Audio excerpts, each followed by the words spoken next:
Rumors had been spreading in Johannesburg for weeks about a plan so bold it read like a fever dream. It was the winter of 1895-1896, and the city on the Witwatersrand, swollen with British miners, speculators and fortune seekers known as Uitlanders, was a pressure cooker. They paid taxes and filled the gold claims, yet they were denied political rights by the Transvaal's government under President Paul Kruger. That grievance became the tinder for a secret conspiracy hatched in drawing rooms and colonial offices far from the veldt. At the center was Cecil Rhodes, the charismatic and ruthless Prime Minister of the Cape Colony, a man who dreamed of a British imperial arc across Africa. He and a group of Johannesburg Reform Committee leaders believed that a staged uprising by the Uitlanders could justify British intervention and annexation of the Transvaal.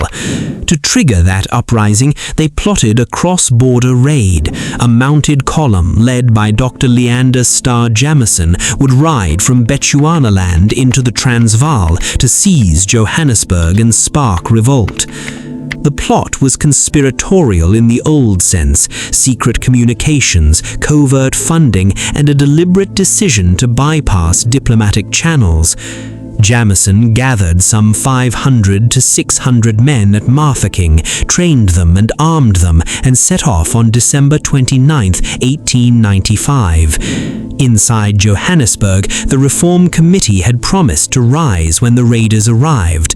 But the coordination was flawed, the timing poor, and the assumptions naive. The Uitlanders hesitated, civic leaders feared open rebellion. Boer scouts and commandos mobilized with unexpected speed. The advancing raiders, marching towards Johannesburg across the high veldt, were intercepted at Doornkop and in the ridges outside Krugersdorp. On January 2, 1896, Jameson's force was forced to surrender. The raid had lasted days, but its consequences would reverberate for years.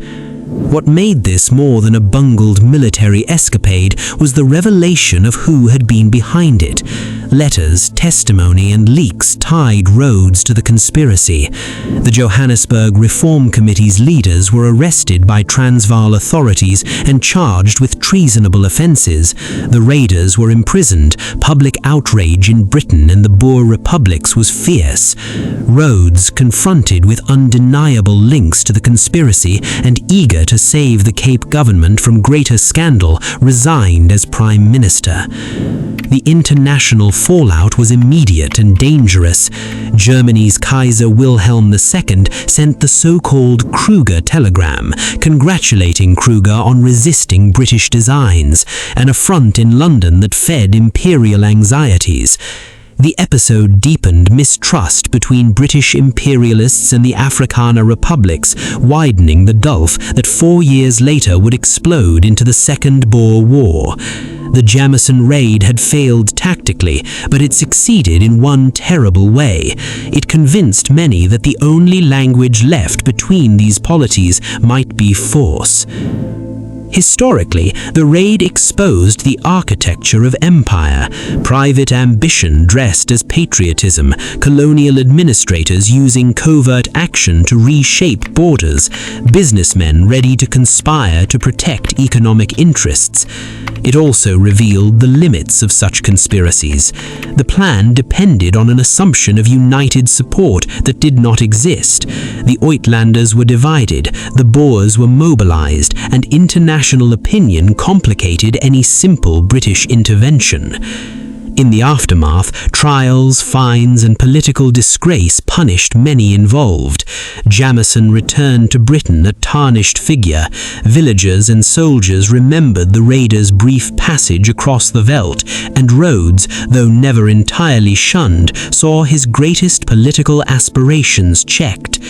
The Jameson Raid remained a cautionary exemplar of how a small, secretive plan, fueled by greed, nationalism, and audacity, can misread reality and ignite a continent's anxieties. The Jameson Raid is not a myth. It was a real conspiracy, with real men, misjudgments and consequences. Its echoes, diplomatic crises, wounded pride, and the drift towards war remind us how fragile peace was in an age when empires carved maps with quills and conspirators thought a cavalry charge could remake nations.